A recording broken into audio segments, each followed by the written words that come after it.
Joining us now from Tokyo is CBS News foreign correspondent Lucy Kraft.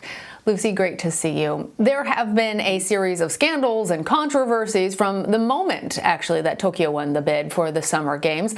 And last year, Japan's deputy prime minister even said that the 2020 Games are cursed. What has the overall tone been at the Games compared to past years?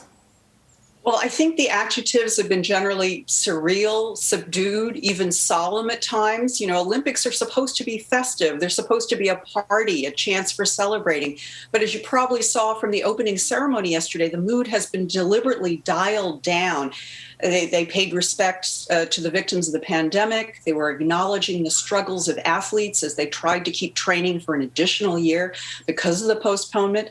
And it was truly weird to see the traditional parade of athletes coming into the ceremony, waving, taking selfie videos as usual, but with absolutely no response, well, very little response from the bleachers, because you had a stadium that normally seats 68,000 and only had about 1,000 people sitting in it. So it was very weird. A haunting quietness, I imagine, for the athletes there. Yeah, it was very strange. You know, it's unprecedented for an Olympics. And the papers today described how the emperor's speech officially opening the games, how he deliberately swapped out the Japanese word for celebrating, which is iwai, and substituted the more neutral word kinen, commemoration. This was an indication of the emperor's own deeply mixed feelings about staging the games in a pandemic. This, again, is unprecedented. Some said that the emperor should have stayed away from the games entirely, which would have been unthinkable normally. And that's a step that's actually been taken by many of Japan's most famous corporations, starting with Toyota, which announced that it was pulling all its advertising off of Japanese TV, and it wasn't going to be sending its president to the opening ceremony because the Olympics has sparked such strong feelings here. And the health risks aside, the Olympics are supposed to showcase the best that a country has to offer. But in recent months, it's been just the opposite. The Games have ended up revealing some of the least flattering aspects of Japanese society, sexism, body shaming, things like that. This last week especially has been utterly mortifying for many Japanese. But we can say on the plus side, the one thing that everybody seems to agree on is the smart decision to put basketball player Rui Hachimura at the head of the Japanese delegation and to delegate Naomi Osaka, of course, the superstar tennis player, to light the Olympic torch. Both of these young people, these young athletes, are the face of a new Japan, or at least a Japan that one hopes will become more diverse, more progressive, open to people of multiple races.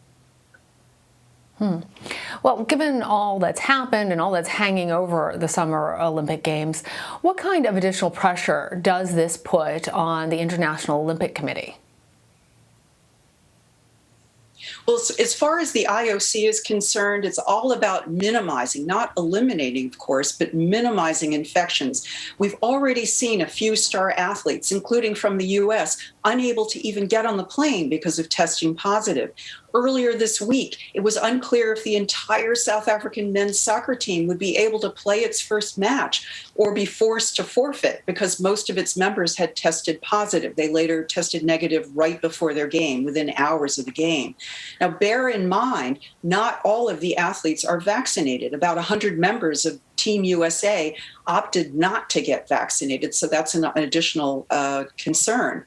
Now, if infections spiraled out of control, that would certainly threaten the viability of continuing with the Games.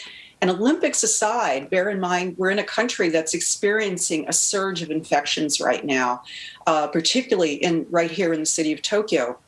We're under a fourth state of emergency, but it doesn't seem to be having much effect right now because people are not interested in losing their second summer vacation in a row. The question is, what if ICUs fill up again and the medical system is at risk of collapse? Could then the Games still carry on? I would think it would be very difficult. So Mother Nature, we understand from your reporting yesterday, also isn't cooperating with the Tokyo Games either. The city is seeing an unprecedented heat wave with temperatures reaching the upper 90s. What types of adjustments are being made to ensure that athletes are safe there?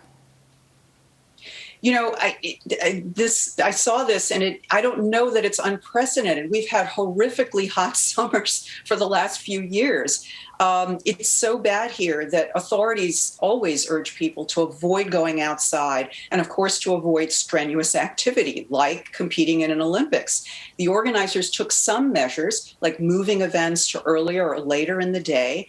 Some events like the marathon and race walking events were taken away from Tokyo to the great distress of the Tokyo governor and moved hundreds of miles north in Sapporo. But even northern Japan is experiencing extreme heat. We've started to see this impact on athletes. There was a member of the Russian team fainted the other day. And we heard that even last night at the opening ceremony, which was quite late, it started at 8 p.m. local time, it was so stifling hot that some of the teams had to march without their jackets on. Before COVID struck, much of the focus was on the risk of heat stroke to athletes and spectators. So I guess that's one small silver lining to banning fans from these games.